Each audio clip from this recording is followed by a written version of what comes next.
Hello everybody, it's me, it's Antonio. How's everyone doing? This is just your quick breakdown review of Raw and Smackdown for the week of February 21st. We usually get these out, it's usually Sundays, Mondays, we usually get them out, but this might be a bit late this week. But yeah, so let's kick off. So it's the Raw for the 21st of February, let's go. So it starts with Brock coming out.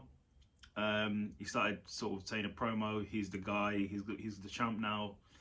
Going around shaking everyone's hand. It's sort of like a face now. It seems to be a baby face. That's how I've got him now. Then Paul Heyman comes out and basically says to Brock, "You've got the championship, but you have to face someone at Madison Square Garden. I think 5th of March. I think it's like an annual show they have each year where they go to the Madison Square Garden and they wrestle. So they mentioned it might be Bobby Lashley rematch, but I believe Bobby Lashley's going to be out. I believe he's still hurt. So I believe it's going to be someone else. No idea who it's going to be, but it should be quite interesting. And Brock basically says, I will be there against whoever I need to face, and then he will be on SmackDown as well on Friday. After that, it was Seth and KO. Talking about not sort of going to Mania for the championship, but they're talking about being a tag team, winning a tag team turmoil match. If it's a turmoil match, I think it's on the 5th of March, and then winning those titles and then going to WrestleMania to defend them. So we see what happens there. They're a good tag team. Then the first match was the Street Profits versus the Alpha Academy. Good match. Obviously they both can go, as you know. You heard me say this many times. But Otis gets the pin as Fortes tried to do a body slam, I believe, on Otis, but it fell back, and then while he was laying on his back, Gabe will hold his feet down, and then he got pinned. So that's quite funny. Then you had Finn Balor and Tommaso Champa versus Dirty Dogs. I believe I've said his name correctly. Tommaso Champa, is that correct? Versus Dirty Dogs. Obviously, so Tommaso Champa, he's having issues with Dolph Ziggler. Dolph Ziggler's been going to NXT 2.0. To sort of boost ratings, it seems like. So they're sort of bringing him up a bit. I'm not sure if he's going to be a mainstay on the main card. But Champa rolled up Bobby Roode to get the victory. Then you had The Miz basically cutting a promo saying he hates Ray and he blames the fans for everything that's happening, basically. And he said he wants to face Ray and Dominic, and he's going to have a special partner. The special partner turned out to be the secret partner. The special partner turned out to be Logan Paul, and Logan Paul then Miz started to attack the Mysterios basically, and they beat him down.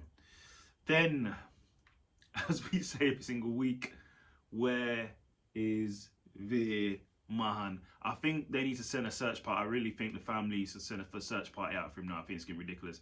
They need to send someone out. Get on the phone, call 911 for a missing person or something, because we need to find him. I don't know where he is. He's definitely gone missing. Then the next match was Rhea Ripley versus Nikki ASH. Yeah, decent spirited match, but Rhea Ripley won. I believe that should have probably been at a pay-per-view, but okay, but that's that. Then they did a tribute to Undertaker, as he's going to be in the Hall of Fame. Definitely deserve it. Definitely one of the best who's ever done it. Definitely 100% deserves it. One of the greatest of all time, if not the greatest of all time. So they wrote an awesome package about him, so that was great. Then the next match we had Sultan Benjamin versus Damien Priest, which was a good match. Sultan can always go. I still think he can still go now. Still think he should at least get another title run at IC or US title at least. But Damien Priest won, and then he said he wanted to face somebody, he wanted more competition, etc, etc. Then the person who obliged was Finn Balor. So I believe he's going to be facing him next week on Raw, which is tonight. Then the next segment you had Reggie's wanted Dana Brooke to come out, because obviously he pinned Dana Brooke the other week because she friend zoned him. So then he says to her he will give her the title, so he laid down. Every time she went to pin him, he kicked out, and then she went to go pin him again, he kicked out. Then she went to go pin him again, but then she kissed him, and then she got the pin. So now she's the 24/7 champion. Then we had Bianca Blair comes out. She's talking about, obviously she's won the Elimination Chamber. She's the fastest, she's the strongest, she's the toughest, she's the bestest. And then Becky Lynch comes out, and then they have a back and forth, and they're comparing their WrestleMania moments. Becky saying how she pinned Ronda Rousey, 2 belts Becky, obviously Bianca saying, hey, I won the Royal Rumble and then I won in the main event. So them two will be having a match. And then straight after that was Bianca versus Doudrop. And Bianca won again. She's beating Doudrop every single time they face with a KOD. She looks like she struggled a bit on the KOD. So hopefully, because Doudrop's she's a bit of a big lady. So hopefully she didn't hurt her neck doing that, because there could be another injury. Edge comes out, cuts an awesome promo, introspective, storytelling about how WWE needs him, how WrestleMania needs him, how anyone who wants to be immortalized at WrestleMania, come and see him basically. And he's basically looking for a challenge, but he did drop a hint. He said he wants it to be phenomenal. And when he said that, he went, so I think we know what we're getting, and that would be an awesome match. And then in the main event, it was Seth Rollins and Kevin Owens versus RK Bro, which was a good match. And Seth Rollins gets the pin on Riddle, so that sets them up to get their title match for the tag team titles. So it should be interesting. So then we go on to SmackDown. So SmackDown starts with Ronda Rousey coming out. She talks about going to WrestleMania, etc. Then Charlotte comes out, and then she basically says after she beats Ronda, she can go home and have another baby. And then Sonya comes out and blindsides Ronda, and then it turns into a bit of an angle there. Yeah. Then the Los Guerreros, I don't know how you pronounce it, Los Guerreros, Los Ross, whatever you call them, versus the New Day. My bad, I butchered the name. Versus the New Day, and one-time WWE champion who cashed in, one time in Money in the Bank, who was on Raw, going for the title, lost the title, still going for the title, then gets traded to SmackDown for no apparent reason, and it's back with a New Day with nothing. I still don't understand it now. There's still been no explanation, but anyway, Big E got the pin, great. Then he had an interview with Usos, who then got attacked by the Viking Raiders. Then we had the debut, I don't know if it's a debut, but Xia Li came out with all the daggers and the martial arts stuff. Went against Natalia, obviously Lee won Xia, I believe that's how you pronounce her name. Then we had Sami Zayn celebrating his IC Championship win, and then Johnny Knoxville comes out and then challenging him for the title, as he wants a title shot, his IC title. We'll see what happens there. That'll probably happen on the 5th of March or WrestleMania. Then it was Sasha Banks versus Shotzi.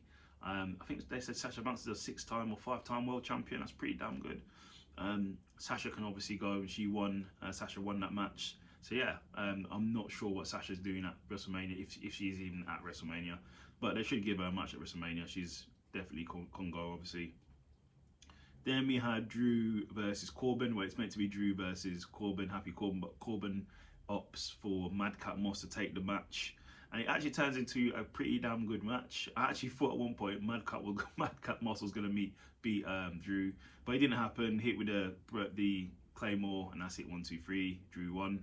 And then in the main segment, we have Roman Reigns coming out to sign a contract with Brock Lesnar. Brock Lesnar's basically just coming out saying he's going to flatten him, beat him down, take everything.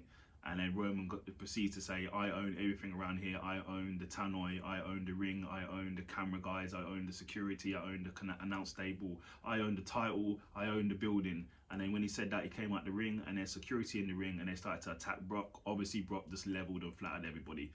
So then, yeah, that was the end of SmackDown. So yeah, good watch. I would recommend watching it. So yeah, it's building us up for WrestleMania, and the March 5th show, hopefully that's televised, but it should be interesting. But that's it from me, thanks. This is your review of Raw and SmackDown for the week of 21st of February. Like and subscribe, leave a comment, and you can follow me below on Instagram. Take care.